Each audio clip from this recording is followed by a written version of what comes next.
1911, for example, that the Black Hands claimed to be a patriotic group operating outside Serbia in order to unite all Serbs was really only a cover. Its real purpose is to intervene in internal affairs. This misapprehension would continue to befuddle the Austrian authorities during the crisis of July 1914. Within Bosnia and Herzegovina, the networks of Udenežni ili Smart and Narodni Odbrana became interwoven with local groups of pan-Serb activists, of which the most important was Mlada Bosna, Young Bosnia. Mlada Bosna was not a unified organization, but rather an aggregation of groups and cells of revolutionary youth operating across the province from around 1904. Its focus was less narrowly Serbian than that of the Black Hand or of Narodna Odbrana. Since they were operating under the eyes of the Austrian police, the young Bosnians adopted a decentered, flexible structure based on small circles, krushki, linked only by a designated intermediary. Young Bosnia's greatest hour arrived in 1910, when one of their number launched a suicide attack on the Austrian governor of Bosnia. On 3rd of June 1910, on the occasion of the opening of the Bosnian parliament, Bogdan Šerežić, a Serbian student from Herzegovina, fired 5 shots at Governor Marijan Vereshanin. When all his bullets went wide, Šerežić emptied the 6th and last round into his own head. He was buried anonymously in a section of Sarajevo's cemetery reserved for criminals and suicides, but his grave soon became a shrine for the Serb underground movement, and his deed was celebrated by the nationalist press in Belgrade. No one did more to exalt Šerežić's reputation than his fellow young Bosnian Vladimir Gashinović. Gashinović had left Bosnia to attend high school in Belgrade, staying on to complete 1 term at the university there before winning a government scholarship to the University of Vienna. In 1911, he had joined both Udenežni ili Smart and Narodna Odbrana after his return to Sarajevo. He established a network of activist cells in the city, but Gashinović was best known for a tract he wrote celebrating the life and death of Šerežić. The death of a hero described the suicide shooter as a man of action, of strength, of life and virtue, a type of such as opens an epoch, and closed with an incendiary challenge. "Young Serbs, will you produce such men?" Gashinović's pamphlet circulated widely as contraband in Bosnia and became one of the key cult texts of the pan-Serbian terrorist milieu, blending as it did the themes of assassination and sacrifice in a manner reminiscent of the Kosovo epics. Šerežić's attack marked the beginning of the systematic use of political terrorism against the political elite of the Habsburg Empire. There were 7 further similar incidences, and more than a dozen other abortive plots were detected in the South Slav provinces of the empire during the 3 years between Šerežić's death and the fatal shots of 28th of June 1914 in Sarajevo. 3 Turkish Wars. At the end of September 1911, only 6 months after the foundation of Udenežni ili Smart, Italy launched an invasion of Libya. This unprovoked attack on one of the integral provinces of the Ottoman Empire triggered a cascade of opportunist attacks on Ottoman-controlled territory in the Balkans. A loose coalition of Balkan states, Serbia, Montenegro, Bulgaria and Greece, mounted parallel assaults on Ottoman territory, thereby starting the First Balkan War, October 1912, May 1913. The result was a momentous victory for the Balkan allies over the Ottoman forces, who were driven out of Albania, Macedonia and Thrace. In the Second Balkan War, June-July 1913, the belligerents fought over the spoils of the first. Serbia, Greece, Montenegro and Romania fought Bulgaria for territories in Macedonia, Thrace and the Dobroja. The impact of these 2 wars is discussed in more detail in Chapter 5. For the moment, it suffices to note that their most conspicuous beneficiary was Serbia, which acquired central Vardar, including Ohrid, Bitola, Kosovo, Štip and Kočani, plus the eastern half of the Sanjak of Novi Pasar. The western half fell to Montenegro. The kingdom's territorial extent increased from 18,650 to 33,891 square miles, and its population grew by more than 1.5 million. The acquisition of Kosovo, the mythscape of Serbian national poetry, was a cause for great rejoicing. And since the kingdom now shared a border with Montenegro to the west, there was the prospect that Serbia might, through a political union with its neighbour, secure a permanent access to the Adriatic coast. Moreover, Serbia's contact to the war appeared to show that the years of military investment financed by French loans, there was another big one from a consortium of French banks in September 1913, had not been in vain. 300,000 troops had been put into the field within 3 weeks of the first mobilization order. The Serbian army was now, as one foreign observer noted, a factor to be reckoned with, and Serbia itself a major regional power. Darrell Krakenthorpe, the first minister in Belgrade, reported on the mood of public elation. Serbia feels that she has, so to speak, attained her majority and can pursue a national policy of her own. The kingdom's political elites were currently passing through a phase of extreme self-satisfaction. Everywhere in the press and in public debate, Serbian successes in the field were contrasted with the failures of Austrian diplomacy. For many of those in the territories newly conquered by Belgrade, the imposition of Serbian rule brought harassment and oppression. The freedom of association, assembly, and the press guaranteed under the Serbian Constitution of 1903, Articles 24, 25, and 22, were not introduced into the new territories, nor was Article 13 revoking the death penalty for political crimes. The inhabitants of the new areas were denied active or passive voting rights. In other words, the conquered areas acquired, for the moment, the character of a colony. The government justified these decisions on the grounds that the cultural level of the new territories was so low that granting them freedom would endanger the country. In reality, the chief concern was to keep the non-Serbs, who constituted the majority in many areas, out of national politics. Opposition newspapers such as Radice Novine and Pravda were quick to point out that the new Serbs had actually enjoyed better political rights under the Turks than they did under Serbian administration. On the Serbian side, this was a war in two kinds, fought not only by regular army units, but also, as so often in the past, by partisan bands, komitatašis, and other freelance fighters. In the newly conquered areas, the collusion between official authorities and informal groups had appalling consequences. There was much arbitrary destruction of Turkish buildings such as schools, baths, and mosques. British consuls managed to limit the damage in some instances by persuading the local Serbian military commanders that this or that building dated back to the empire of Stepan Dušan and was thus part of the Serbian national patrimony. This ruse succeeded, for example, in the case of the beautiful 16th century Turkish bridge in Macedonia, Skopje, Ushkup. In October and November 1913, the British vice-consuls in Skopje and Monastir reported systematic intimidation, arbitrary detentions, beatings, rapes, village burnings and massacres by the Serbs in the annexed areas. It is already abundantly evident, Vice-Consul Greg of Monastir reported, that Muslims under Serbian rule have nothing whatsoever to expect but periodical massacre, certain exploitation, and final ruin. 11 days later, he filed a further report warning that the Bulgarian, and especially the Muslim populations in the districts of Perlepe, Kočevo, and Kruševo were in danger of extermination by the very frequent and barbarous massacres and pillage to which they are subjected by Serbian bands. By the end of the month, pillages and murder and outrage of other kinds by bands of Serbian komitejas and persons in league with them had created conditions of near anarchy. Albanians and other Muslims, Bulgars, Vlachs, and Jews, the vice-consul reported in December, dreaded the prospect of subjection to a penniless state, and that seemed bent on draining every community of its means of existence to an extent unknown in the blackest days of the Turkish regime.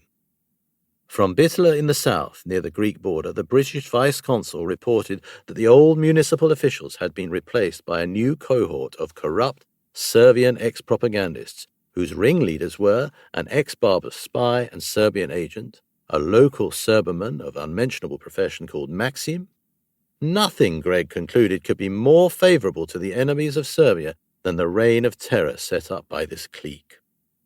What is interesting about these reports is not merely their disturbing content, but the skepticism with which they were received by the British minister Krakenthorpe, a man of pronounced Serbophile sentiment. Krakenthorpe, whose most important source on the events unfolding in the annexed areas was a Serbian officer of his acquaintance, accepted the official denials of the Belgrade government at face value and tried to moot the impact of Greg's dispatches from Monastir by suggesting to the Foreign Office that the vice-consul was the dupe of the hysterical refugees and their tales. Already, one might argue, the events unfolding in the Balkans were being viewed through the geopolitical lens of the alliance system, in which Serbia figured as a friendly state locked in a gallant struggle with fearsome neighbouring Austria-Hungary. It was only the cumulative detail of the reports emerging from the annexed areas, combined with corroborating accounts from Romania, Swiss, and French officials, that persuaded the British Foreign Office that the news of Macedonian atrocities should not be dismissed as Austrian propaganda. In the meantime, the Serbian government showed no interest whatsoever in preventing further outrages or in instigating an investigation of those that had already occurred. When Pasic was alerted to the events in Bitola by the British, he simply replied that he did not know the prefect there personally and therefore could not comment. His offer to send a commissioner to the south to explore the matter further never materialized. Informed by the Serbian minister in Constantinople of complaints from a delegation of senior Muslim dignitaries, he declared that these stories stem from emigrants who had exaggerated their sufferings in order to secure a warmer welcome among their new compatriots. When the Carnegie Commission, composed of a hand-picked international team of experts selected for their impartiality, arrived in the Balkans to conduct their famous investigation of the atrocities committed in the contested areas, they received virtually no assistance from Belgrade. The wars seemed for a time to have resolved the structural tensions within the executive structure in Belgrade. For a brief interval, the covert networks, the regular army, the partisan bands, and the cabinet ministers pulled together in the national cause. Appy was sent to conduct covert operations for the army in Macedonia before the Serbian invasion in 1912. In its work negotiating with Albanian chieftains in 1913, the Black Hand essentially functioned as an arm of the foreign ministry in Belgrade.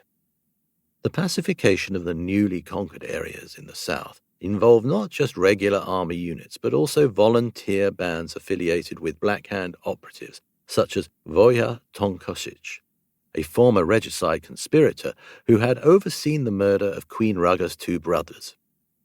It was a mark of the Black Hand's enhanced prestige that Appy was promoted to lieutenant colonel in January 1913 and appointed chief of the General Staff's Intelligence Division in August, a role that placed him in control of the extensive network of Serbian Narodna Odbrana agents inside Austria-Hungary. The mood of unity began to dissipate as soon as the Balkan Wars were over, when disputes over the management of the newly acquired areas triggered a catastrophic deterioration in civil-military relations. On one side were the Ministry of War, the Serbian army, and various fellow travellers from the ranks of the independent radical opposition. On the other side were the Radical Party leaders who had made up most of the rest of the cabinet. The dispute centred on the character of the administration to be introduced in the new lands. The Pasic cabinet intended to install a system of interim civil administration by decree.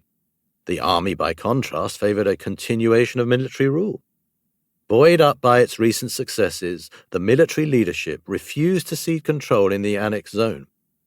It was a matter not just of power, but also of policy, for the hardliners took the view that only a firm and a liberal administration would be suited to the consolidation of Serbian control in areas of mixed ethnicity. When the radical Minister of the Interior, Stojan Protic, issued a priority decree in April 1914, formally subordinating the army to the civil authorities, a fully fledged crisis broke out. Officers in the new areas refused to comply with the decree. The military party linked arms with the independent radical opposition in the Skupština, just as the conspirators had done after 1903. There was even talk of an impending coup, coordinated by Appy, who would lead troops of the Belgrade garrison to the royal palace, force King Petar to abdicate in favour of his son Prince Alexander, and assassinate the radical members of the cabinet. By the end of May 1914, the situation in Belgrade was so finely balanced that it required the intervention of foreign powers to prevent the collapse of the Pasic government. In a highly unusual move, the Russian minister in Belgrade declared publicly that Russia's Balkan policies required Pasic's retention in office. The French backed him up by hinting that a post-Pasic government dominated by independents and members of the military party might no longer receive the lavish Parisian financial backing that has sustained state investment in Serbia since 1905. It was an imperfect repeat of 1899, when the wily radical leader had been saved from execution by the intervention of the Austrian minister. Outmaneuvered, Appy retired from the fray. With the threat of an immediate takeover temporarily averted, Pasic looked to the coming elections in June 1914 to consolidate his position. There was nothing in these opaque political struggles to comfort the observers of Serbian affairs in Vienna. As Darrell Krakenthorpe pointed out in March 1914, both the more moderate and prudent sections of opinion represented in the radical cabinet and the military party, influenced by the Black Hand, believed in the more or less imminent dissolution of Austria-Hungary and the succession of Serbia to the vast lands of the empire that still awaited pan-Serbian redemption. The difference was one of method. While the military party believed in a war of aggression when the moment arrives and the country is prepared, the moderates took the view that the signal for the disruption of the Austro-Hungarian Empire will come not from without, but from within the empire, and thus favoured a posture of preparedness for all eventualities. In institutional terms, moreover, the fabric of moderate official Serbia and the hardline irredentist networks remained deeply intertwined. The senior echelons of the military and its intelligence service, with its system of agents in Bosnia and Herzegovina, the customs service, parts of the interior ministry, and other government organs were deeply infiltrated by the network, just as the networks were infiltrated by the state. The conspiracy. Reconstructing the details of the plot to assassinate Archduke Franz Ferdinand in Sarajevo is difficult. The assassins themselves made every effort to cover the tracks that linked them to Belgrade. Many of the surviving participants refused to speak of their involvement. Others exaggerated or played down their roles or covered their tracks with obfuscating speculations, producing a chaos of conflicting testimony. The plot itself produced no surviving documentation. Virtually all of those who took part were habituated to a milieu that was obsessed with secrecy. The collusion between the Serbian state and the network simply implicated in the plot was by design furtive and formal. There was no real paper trail. The historiography of the conspiracy has therefore had to make do with a dubious combination of post-war recollections, depositions and affidavits made under conditions of duress, claims allegedly based on sources that have since been destroyed, and scraps of documentary evidence, most of them related only obliquely to the planning and implementation of the plot. Yet so much hangs on the background to this plot that historians have pored with forensic intensity over nearly every detail. It is thus possible to chart a line of maximum plausibility through the chaos of the sources and the tendentious distortions of much of the secondary literature. Appy was the principal architect behind the plot, but the idea itself probably originated from his associate, Rade Malababic, a Serbian born in Austria-Hungary who had worked for some years with the Narodne Odbrana as a spy, collecting information on Austrian fortifications and troop movements and bringing it to the Serbian frontier officers who doubled as Black Hand operatives and through them to Serbian military intelligence. Malababic was a super agent, a man of extraordinary dedication and cunning who knew the borderlands well and repeatedly evaded capture by the Austrian authorities. He is reported on one occasion to have swum across the virtually frozen Drina, from which he emerged covered in shards of ice in order to report to his handlers on the Serbian side of the border. It was probably Malababic who first informed Appy of the impending visit to Sarajevo by Franz Ferdinand, heir apparent to the Austrian throne, in June 1914. Exactly why Appy pressed for the assassination of the Archduke is difficult to establish, since he left no straightforward account of his motivations. In early 1914, the hostility of the local activists in Bosnia was focused primarily on the person of Oskar Potiorek, the Austrian governor of Bosnia, a successor to Varashanin, whom Šeradicić had failed to kill in June 1910. In turning their efforts towards Archduke Franz Ferdinand, Appy raised the political stakes. The assassination of a governor would stir things up, but it might easily be construed as a local affair, motivated by issues of regional governance. By contrast, an assault on the heir to the Habsburg throne at a time when the reigning emperor was well into his 83rd year was bound to be seen as an attack on the empire's very existence. It should be emphasized that the Archduke was not targeted on account of any alleged hostility to the Slavic minorities of the Austro-Hungarian Empire, but, on the contrary, because, to borrow the words of his assassin, Gavrilo Princip, as future sovereign he would have prevented our union by carrying through certain reforms. Princip was alluding to the Archduke's reputed support for structural reforms of the monarchy that would assign more autonomy to the Slavic lands. Many within the Serbian irredentist milieu recognized this idea as a potentially catastrophic threat to the reunificationist project. If the Habsburg monarchy were to transform itself successfully into a tripartite entity governed from Vienna along federal lines, with Zagreb, for example, as a capital with the same status as Budapest, there was the danger that Serbia would forfeit its vanguard role as the Piedmont of the South Slavs. The targeting of the Archduke thus exemplified one abiding strand in the logic of terrorist movements, namely that reformers and moderates are more to be feared than outright enemies and hardliners. The men selected to carry out the assassination of the Archduke had all been formed in the world of the irredentist networks. It was the former komitetaji, Voja Tankozic, who recruited the 3 Bosnian Serb youths who formed the core of the assassination unit that would be sent to Sarajevo. Trifko Grabesh, Nedeljko Trabunovic, Gavrilo Princip. All were 19 years of age when Tankozic enrolled them in the conspiracy. They were good friends who spent much time in each other's company. Grabesh was the son of an Orthodox priest in Pale, about 12 miles to the east of Sarajevo, who had traveled to Belgrade to continue his high school education. Chabravinovic had left school at the age of 14 and subsequently drifted to Belgrade, where he found work as a print setter for a firm specializing in anarchist literature.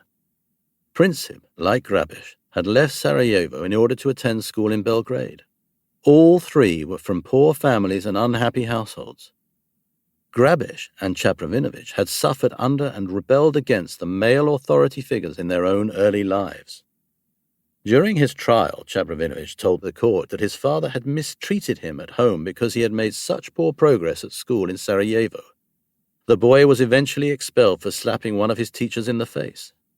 The tensions at home were aggravated by the fact that Chabravinovic Sr. worked as a police informer for the hated Austrians, a stigma that the boy hoped to slough off through his engagement in the national cause. Grabesh, too, had been thrown out of his grammar school in Tuzla for punching one of his professors. Money was scarce. Only Princip had a regular income in the form of a very modest allowance from his parents, but this was usually shared out among the friends or lent to the impecunious acquaintances. Chabravinovic later recalled that on arriving in Belgrade he had for some days carried all his possessions around with him in a small suitcase, presumably because he had nowhere to stay. Unsurprisingly, the boys were not in the best of health. Princip in particular was thin and sickly. He was probably already tubercular. Illness had forced him to leave school early in Sarajevo. The protocol of his trial describes him as a small, fragile youth. These boys had little in the way of bad habits. They were made of that somber, youthful stuff, rich in ideals but poor in experience that modern terrorist movements feed upon. Alcohol was not to their taste. Although they were heterosexual by romantic inclination, they did not seek the society of young women. They read nationalist poetry and irredentist newspapers and pamphlets. The boys dwelt at length on the suffering of the Serbian nation, for which they blamed everyone but the Serbs themselves, and felt the slights and humiliations of the least of their countrymen as if they were their own. A recurring theme was the economic degradation of their Bosnian countryfolk by the Austrian authorities, a complaint that overlooked the fact that Bosnia was in fact more industrialized and more prosperous in terms of per capita income than most of the Serbian outland. Sacrifice was a central preoccupation, almost an obsession. Princip had even found the time to learn by heart the entirety of the Mountain Wreath, Petrovic's Niego's stirring epic celebration of the selfless tyrannicide Milan Obilic.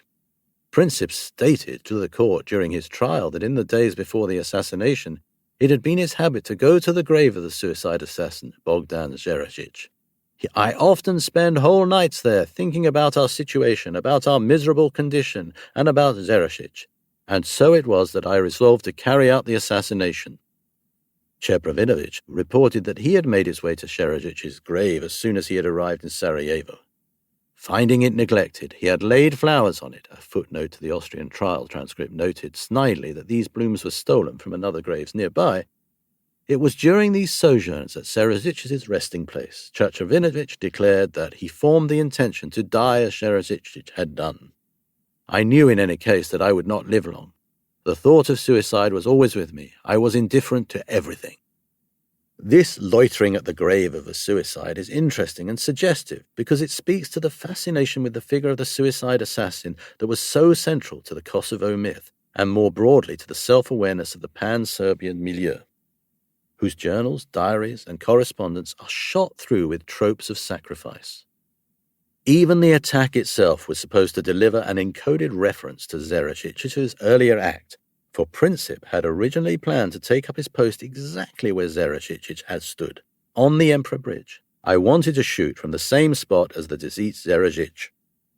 For all of the assassins, Belgrade was the crucible that radicalized their politics and aligned them with the cause of Serb unification. In a telling passage of the court protocol, Chepravinovich recalled how in 1912, when he had become too ill to continue working in Serbia and decided to return home, he had gone to Belgrade office of the Narodna Odbrana, where he had been told that a Bosnian Serb could always get money for the journey back to Sarajevo.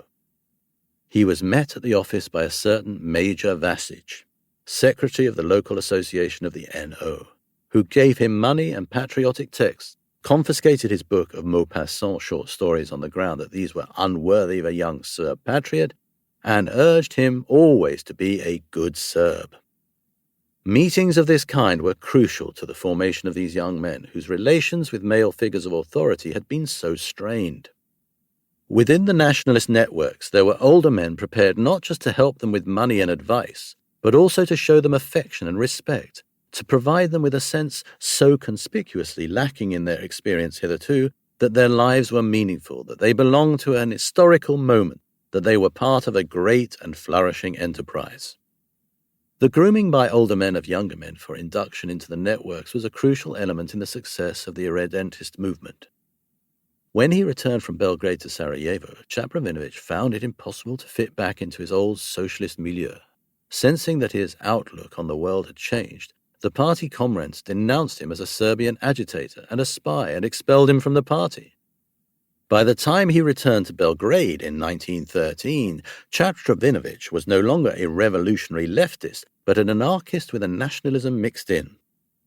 Princip passed through this energized environment as well, having left Sarajevo in May 1912 in order to complete his secondary education in Belgrade. He too crossed the path of the indefatigable Major Vasic of the Belgrade Narodna Odbrana. When the First Balkan War broke out, Vasic helped him make his way to the Turkish border to sign up as a volunteer fighter. But the local commander, who happened incidentally to be Voja Tankosic, turned him down at the border on the grounds that he was too weak and small. At least as important as the contact with activists like Vasic, or with the written propaganda of the Narodna Odbrana, was the coffee-house social milieu that provided a sense of belonging for young Bosnian Serbs hanging out in Belgrade. Chepravinovich frequented the Acorn Garland, the Green Garland, and the Little Goldfish, where he later recalled he heard all manner of talk, and mixed with students, typesetters, and komitašiš, but especially with Bosnian Serbs. The young men ate, smoked, and talked of politics or debated the contents of newspaper reports. It was in the Acorn Garland and the Green Garland that Chepravinovich and Princip first considered the possibility of assassinating the heir to the Austrian throne. The senior Black Hand operative who provided the young men with Browning pistols and boxes of ammunition was likewise a popular figure on the Belgrade coffee-house circuit. The prevalent political mood in these places was ultra-nationalist and anti-Austrian. There is a revealing passage in the court transcript in which the judge asked Princip where Grabisch had acquired his ultra-nationalist political views. Princip replied artlessly. After he, Grabic, came to Belgrade, he took up the same principles. Seizing on the implication, the judge pressed further. So coming to Belgrade is enough, in other words, to ensure that someone will be imbued with the same ideas as yourself. But Princip, seeing that he was being drawn out of cover, refused to comment further. Once planning for the assassination began in earnest, care was taken to ensure that there was no ostensible link between the assassin's cell and the authorities in Belgrade. The assassin's handler was a man called Milan Siganovic, a Bosnian Serb and Black Hand member who had fought with the partisans against the Bulgarians under Tankosic and was now an employee of the Serbian State Railways. Siganovic reported to Tankosic, who in turn reported to Api. All orders were passed by word of mouth. Training for the assassination took place in the Serbian capital. Princip had already received instruction in shooting at the Partisan Academy and was the best shot of the three. On 27th of May, they were provided with the weapons they would use, 4 revolvers and 6 small bombs, weighing less than 2.5 pounds each, from the Serbian state arsenal at Kragujevac. They were also issued with poison in the form of small flasks of cyanide swaddled in cotton. Their instructions were to shoot themselves as soon as the assassination had been carried out, or, failing that, to take their lives by swallowing cyanide. Here was a further precaution against an indiscretion or a forced confession that might incriminate Belgrade. Moreover, it suited the boys, who were exalted at the idea of throwing away their lives and saw their deed as an act of martyrdom. The 3 assassins entered Bosnia with the help of the Black Hand network and its connections in the Serbian customs service.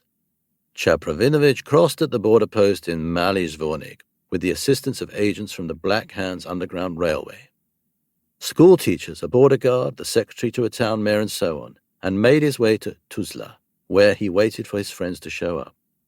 Princip and Grabic were guided by Serbian border officials to the crossing point at Leznica, and shown on the 31st of May to a wooded island on the river Drina that ran at that point between Serbian and Bosnian territory. This hiding place, much used by smugglers, concealed them from the notice of the Austrian border police. After nightfall, on the following day, they were led into Austrian territory by a part-time smuggler working in the service of the Underground Railway. Although they took great care to avoid being seen by Austrian police or officials, the 3 assassins were extremely indiscreet in their dealings with fellow Serbs. Princip and Grabic, for example, were taken by a schoolteacher working for the Underground Railway to the home of a Bosnian Serb farmer by the name of Mitar Kerovic. Having drunk too many glasses of plum brandy en route, the teacher tried to impress the peasants. "Do you know who these people are? They're going to Sarajevo to throw bombs and kill the Archduke who is going to come there." Succumbing to boyish bravado, they had crossed the Drina now, and they were on their native soil. Princip joined in, brandishing his revolver and showing his hosts how the bombs were operated. For this folly, the Kerovic family, illiterate, apolitical individuals with only a very dim grasp of what the boys were up to, would pay a terrible price. Njedo Kerovic, who gave the boys a lift to Tuzla in his cart, was later found guilty of treason and, being an accessory to murder, sentenced to death, commuted to 20 years in prison. His father, Mitar, was sentenced to life imprisonment. Their testimony at the trial of the assassins in October 1914 proved some of the rare moments of bleak humor in the proceedings. Asked his age by the presiding judge, Njedo Kerovic, himself the father of 5 children, replied that he didn't rightly know, they should ask his father. When Kerovic Sr. was asked how much he had to drink on the night when the boys arrived, he replied, "When I drink, I don't keep count, I just drink as much as I can." The boys were joined in Sarajevo by another 4-man cell, recruited by the Bosnian Serb and Black Hand member Danilo Ilic. At 23 years of age, Ilic was the oldest of them all. He had been trained as a schoolteacher on an Austrian government scholarship, but had resigned after falling ill. He was a member of Young Bosnia and a personal friend of Gacinovic, the troubadour of Zerajic. Like others, Ilic had been to Belgrade in 1913, where he had passed through the usual coffee shops, been recruited to the Black Hand, and had won the confidence of Api before returning in March 1914 to Sarajevo, where he worked as a proofreader and editor of a local paper. Ilic's first recruit for the assassination brigade was the revolutionary leftist Muslim carpenter Mohammed Mehem Basic, a native of Herzegovina. The two men knew each other well. In January 1914, they had met in France with Voha Tankosic to plan an attempt on the life of Potirek. The plan failed. On his way home in the train, Mehmet Basic had panicked at the sight of a uniformed policeman and flushed his phial of poison down the toilet. The dagger he was supposed to dip it in was tossed from a window. The other two Sarajevan recruits were Civjetko Popovic, an academically brilliant 18-year-old high school student, and Vjeko Chubrvilovic, brother of the young schoolteacher who had led the boys to the house of Kerovic family. At 17 years of age, Chubrvilovic, another schoolroom rebel, was the youngest of the crew. He had never met Ilic before the cell was put together, and the two local boys did not meet Princip, Mehmet Basic, Čebrvinović, and Grabic until after the assassination. Ilic's choice of collaborators, a man with a proven record of ineptitude in carrying out high-risk assignments from two completely inexperienced schoolboys, seems bizarre at first, but there was method in the madness. The real purpose of the Sarajevan second cell was to cover the tracks of the conspiracy. In this connection, Mehmet Basic was an inspired choice, because he was a willing, if incompetent, assassin and thus useful backup to the Belgrade cell, but not a Serb. As Black Hand members like Ilic and Princip could be depended upon in theory to take their own lives, or at least remain silent after the event, the Sarajevo boys would be unable to testify for the simple reason that they knew nothing about the larger background to the plot. The impression would thus emerge that this was a purely local undertaking with no links to Belgrade. Nikola Pasic reacts. How much did Nikola Pasic know of the plot to kill Franz Ferdinand, and what steps did he take to prevent it? It is virtually certain that Pasic was informed of the plan in some detail. There are several indications of this, but the most eloquent testimony is that of Ljuba Jovanović, Minister of Education in the Pasic government.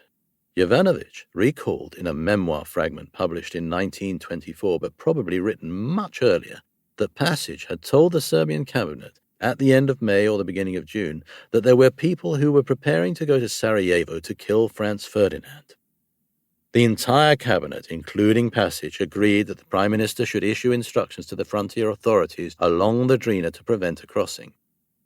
Other documents and scraps of testimony, compounded by Pasic's own strange, obfuscating behavior after 1918, further reinforced the case for Pasic's foreknowledge of the plot. But how did he know? His informant was probably, though this supposition rests on indirect evidence, none other than the Serbian railway employee and Black Hand agent Milan Ciganović, who was, it would appear, a personal agent of the Prime Minister himself, charged with keeping an eye on the activities of the secret society. If this was so, then Pasic possessed detailed and timely knowledge not only of the plot, but of the persons and organization behind it. The three Sarajevo-bound assassins who entered Bosnia at the end of May left virtually no trace in the Serbian official records. In any case, they were not the only ones moving weapons illegally across the border in the summer of 1914. Reports from the Serbian border authorities during the first half of June reveal a dense web of covert cross-border activity. On 4th of June, the district chief of Podrinje at Sabac alerted the Minister of the Interior, Protic, to plan by officers working with the border control to transfer a certain quantity of bombs and weapons using some of our people in Bosnia. The district chief had considered impounding the weapons, but as these were in a suitcase that was already on the Bosnian side of the border, he feared that an attempt to retrieve it might incriminate or expose the operations of the frontier forces. Further inquiries revealed that the agent who was supposed to take charge of the weapons on the Bosnian side was none other than Rade Malababic. What was alarming about these operations, one local official complained, was not simply that they were conducted without the knowledge of the relevant civilian authorities, but they were undertaken publicly and in broad daylight. And since the perpetrators were public officials, the impression might easily arise that we welcome such actions. Pasic and Interior Minister Protic saw the point. If it is true that Pasic already knew at this time of the plot's existence, we would expect him to have done whatever was possible to shut down activities that might incriminate the Belgrade government. On 10th of June, word indeed went out to the civilian authorities of the border districts that all such activities should be prevented. Whether the civilian commanders in the affected areas were in any position to interdict the operations of the border guards was another question. When Rajko Stepanovic, a sergeant of the border guards who had smuggled a suitcase full of guns and bombs across the border, was summoned to give an account of himself to the district chief, he simply refused to appear. Following a meeting of the cabinet in mid-June, an order went out to the civilian authorities demanding an official inquiry on the illegal passage of arms and persons into Bosnia, and a curt note was sent to the captain of the 4 border guards on 16th of June, recommending that he cease this traffic of arms, munitions, and other explosives from Serbia into Bosnia. There was no reply. It later emerged that military commanders on the border were under strict orders to forward such civilian interventions unanswered to the superior officers. In other words, the Serbian border was no longer under the control of the government in Belgrade. When a minister of war, Stepanovic, wrote to the chief of the general staff asking for a statement clarifying the official position of the military on covert operations in Bosnia, the query was passed first to the head of the operations department, who claimed to know nothing of these matters, and subsequently to the head of military intelligence, none other than Appy himself. In a long, impertinent, and thoroughly disingenuous reply to the head of the operations department, Appy defended the record and reputation of Agent Malababic and insisted that any guns passed to his hands were purely for the self-defense of Serbian agents working in Bosnia. Of bombs he claimed to know nothing whatsoever. 3 years later he would in fact state on oath that he had personally entrusted Malababic with supplying and coordinating the assassination of Franz Ferdinand. If a security risk arose on the border, he declared this was not on account of the discreet and necessary operations of the military, but because of the insolence of civilian operatives who claimed the right to police the border. In short, the fault lay with the civilians for attempting to interfere with sensitive military operations beyond their competence or understanding. This reply was forwarded to Puchnik, the chief of the Serbian General Staff, who summarized and endorsed it in a letter of 23rd of June to the Minister of War. The fissure between the structures of civilian authority and a military command substantially infiltrated by the Black Hand now ran all the way from the banks of the Drina to the ministerial quarter in Belgrade. Rattled by the resolute tone of the reply from Appy and the chief of the General Staff, Passage took the step on 24th of June of ordering a full investigation into the activities of the frontier guards. He had learned from many sources, he wrote in a top-secret letter to the Minister of War, that the officers were engaged in work that was not only dangerous but treasonable, because it aims at the creation of conflict between Serbia and Austria-Hungary. All our allies and friends of Serbia, if they knew what our officers and sergeants are doing, they would not only abandon us, they would stand on the side of Austria-Hungary and allow her to punish her restless and disloyal neighbor, who prepares revolts and assassinations on her territory. The life interests of Serbia impose on her the obligation to be aware of everything that could provoke armed conflict with Austria-Hungary at a time when peace is necessary for us to recuperate and prepare for the future events that lie ahead. The letter closed with an order that a severe investigation be launched to establish exactly how many officers were guilty of such reckless and wanton activity, with a view that the extirpation and suppression of the offending groups. In a sense, of course, this was locking the stable door after the horse had bolted, since the boys had crossed the border at the end of May. Over 2 weeks had passed by the time Passage acted to close the borders, and nearly 4 by the time he was ready to launch an investigation of the perpetrators behind the plot. It is difficult to ascertain why the Prime Minister was so slow to act on the news of the conspiracy. He must have known that instructions to the frontier guards were bound to be fruitless.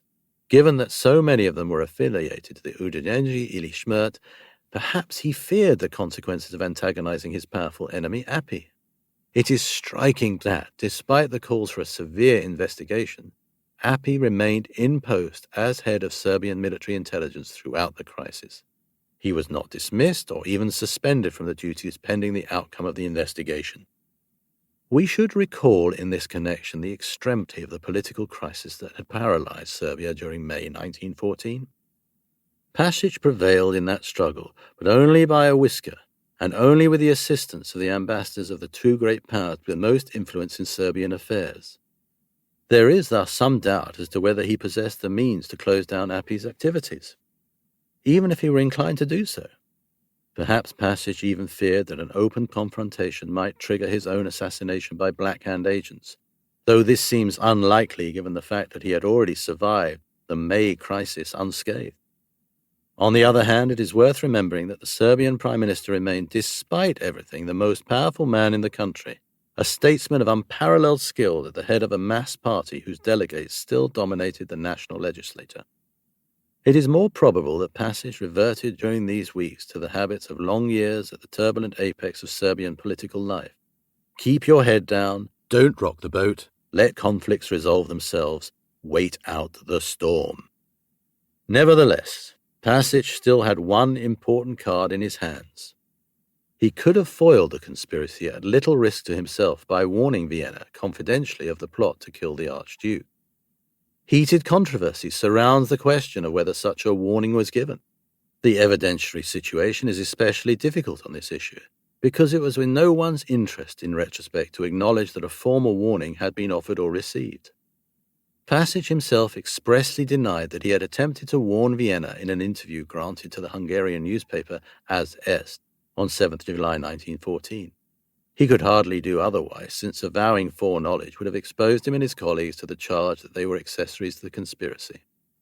Apologists for Serbia in the post-war years were bound to follow the same line, because their argument for Belgrade's innocence of co-responsibility in the outbreak of war rested on the thesis that the Serbian government was entirely ignorant of any plot. The Austrian authorities were also unlikely to acknowledge a warning, because it would raise the question of why better measures had not been taken to protect the heir apparent's life. On 2nd of July, the semi-official Viennese newspaper, Fremdenblatt, issued a statement denying that there was any truth in the rumor that the Austrian Foreign Office had received any prior notification of the impending outrage. There is nonetheless powerful evidence that a warning of sorts was given. The most unimpeachable source is the French Undersecretary for Foreign Affairs, Abel Ferret, who recorded in his office diary on the 1st of July that he had just received a visit by the Serbian minister to Paris, Milenko Vesnic, an old friend. In the course of their conversation, Vesnic stated, among other things, that the Serbian government had warned the Austrian government that he had got wind of the plot.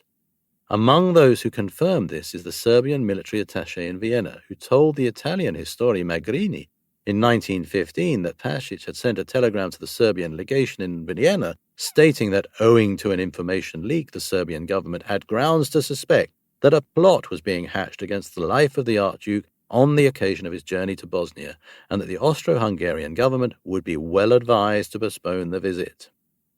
It is possible to reconstruct from recollections and the testimony of third persons what Jovan Jovanovic, the Serbian minister in Vienna, did next.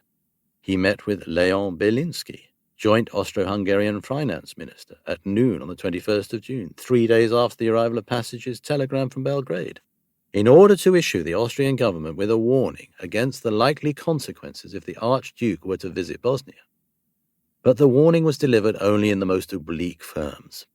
A visit by the heir apparent on the anniversary of the Kosovo defeat, Jovanovic suggested, would surely be regarded as a provocation.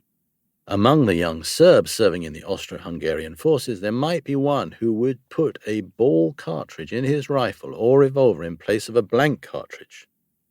Belinsky, unimpressed by these auguries, showed no sign of attaching any importance to the communication and merely replied, "Let us hope nothing does happen."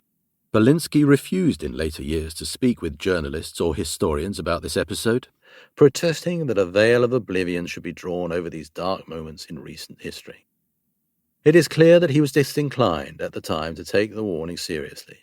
It was couched in such general terms that it might even be construed as a gesture of mere intimidation, an unwarranted attempt by the Serbian minister to intervene in the internal affairs of the monarchy by implying vague threats against its most senior personnel. Belinsky thus saw no reason to pass the message on to the Austrian foreign minister, Count Berchtold. In short, a warning of sorts was sent, but not one that was adequate to the situation. In retrospect, it has the look of covering maneuver. Jovanovic could have issued a more specific and forthright warning by providing the Austrians with the best information to hand in Belgrade. Passage, too, could have informed the Austrians directly of the danger rather than via Jovanovic. He could have launched a real investigation of the conspiracy and risked his own office rather than the peace and security of his nation. But there were, as ever, constraints and complications. Jovanovic, for one thing, was not just a member of the Serbian diplomatic service, but also a senior pan-Serb activist with the classical career profile of an ultra-nationalist. He was a former Kamotitvaji, who had been involved in fomenting unrest in Bosnia after the annexation of 1908, and was even rumoured to have commanded guerrilla bands. He also happened to be, in the summer of 1914, the Black Hand's candidate for foreign minister in the event that Passage government were to be chased from power. Indeed, the Serbian envoy's pan-Serb views were so notorious that Vienna had made it known to Belgrade that his replacement by a less hostile figure would not be unwelcome. This is one of the reasons why Jovanovic chose to approach Belinsky rather than Count Berchtold, who held him in very poor regard. Passage, too, was acting from complex motivations.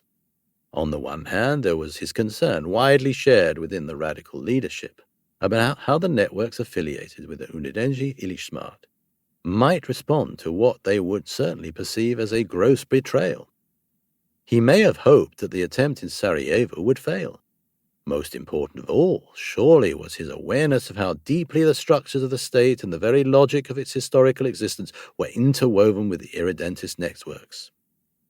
Passage might regret their excesses, but he could not openly disavow them. Indeed, there was a danger even in acknowledging publicly an awareness of their activities.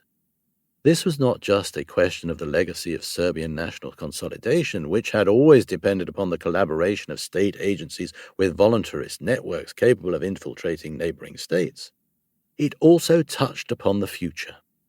Serbia had indeed the nationalist networks in the past and would depend on them again when the moment came, as Passage knew it someday would, to redeem Bosnia and Herzegovina for Serbdom. Everything we know about this subtle, interesting man suggests that he understood that Serbia needed peace above all if it were to rebuild its strength after the bloodshed of the Balkan Wars. The integration of the newly annexed areas, in itself a violent and traumatic process, had only just begun. Forced elections were looming, but it is a characteristic of the most skillful politicians that they are capable of reasoning simultaneously at different levels of conditionality. Passage wanted peace, but he also believed, he had never concealed it, that the final historical phase of Serbian expansion would, in all probability, not be achieved without war. Only a major European conflict in which the great powers were engaged would suffice to dislodge the formidable obstacles that stood in the way of Serbian reunification. Perhaps Passage recalled the warning Charles Harding, permanent Undersecretary at the Foreign Office in London, had offered Grucic, the Serbian minister in London during the annexation crisis of 1908-9. Harding had cautioned the minister in January 1909 that support from Russia and the Entente powers would be forthcoming only if Serbia were to be attacked by Austria-Hungary. If Serbia itself took the initiative, help was out of the question.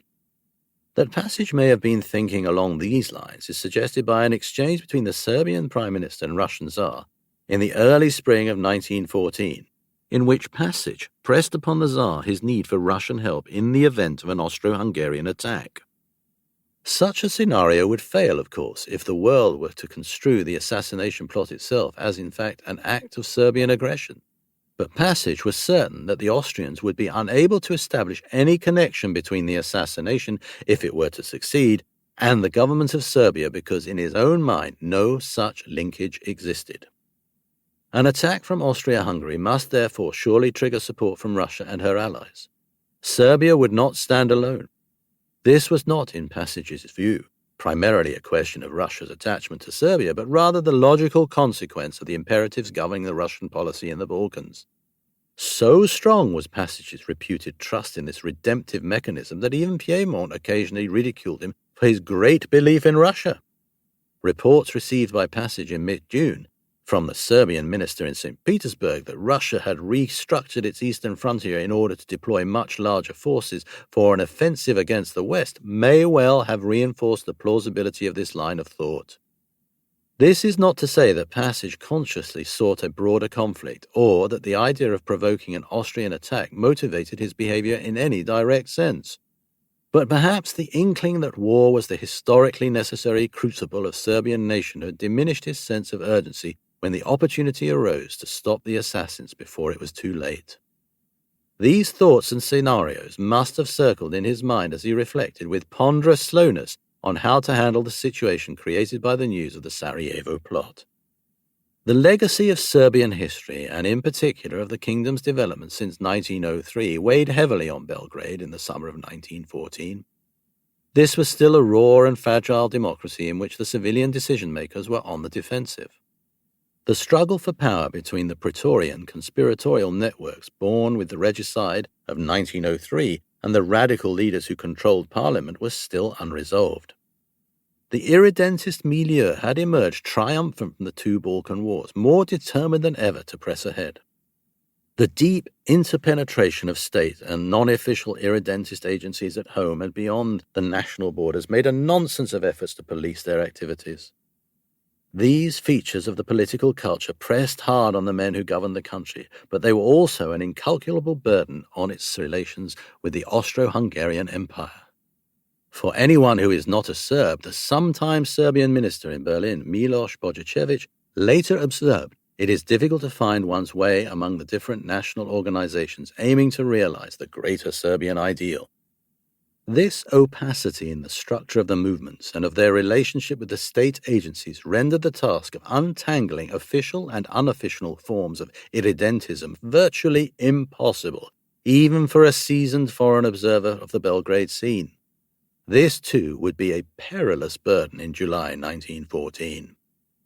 From Nikola Passage's perspective, the pressures mounting up in the summer of that year, financial and military exhaustion after two bitter wars, the threat of a military putsch in the newly annexed territories, the failure to foil an assassination plot against a powerful and unforgiving neighbor, must have seemed intolerable.